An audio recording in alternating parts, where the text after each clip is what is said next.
The complete art Kochi കോട്ടയത്ത് സംഘടിപ്പിച്ച ചിത്രപ്രദർശനം ചൊവ്വാഴ്ച സമാപിക്കും. കേരള ലളിതകലാ അക്കാദമിയുടെ കോട്ടയം DD കിഴക്കേമുറി ഇടം ആർട്ട് ഗ്യാലറിയിലാണ് ചിത്രപ്രദർശനം നടക്കുന്നത്.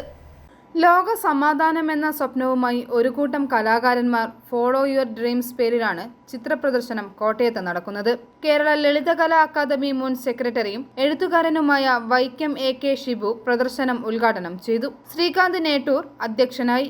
Avinash Mathew, M Hussain, Thomas Kurian, P Sheela എന്നിവർ സംസാരിച്ചു. കലാകാരന്മാരായ Avinash Mathew, Shirley Joseph Chalissery, Francy Kodan Kandath, Biji Bhaskar, Srikanth Nettoor, Udayan Vadakkal, M Hussain, Dileep Subramanian, Sheela Simon, Sham Joseph, doctor Manju Viswabharathi, Jameela M Devan, VN Raghumenon, doctor Shyam Mohan, Unnikrishnan Srisailam, Kalyani Muraleedharan, Laila Alappatt, Ambili, A Sasthra Sharman, Biji Kongorpilly, Sangeetha Ravikumar Ooty, K Anjana, Archana Krishnan, Diana Jacob, Lini Daniel, Marina George, Priyasree Devan, P Sheela, Roshan Koottunkal, M Simla, Sujith Abraham എന്നിവരുടെ ചിത്രങ്ങളാണ് പ്രദർശിപ്പിക്കുന്നത്. ദിവസവും രാവിലെ 10 മുതൽ വൈകിട്ട് 6:30 വരെയാണ് പ്രദർശനം. മെയ് 20-ന് സമാപിക്കും.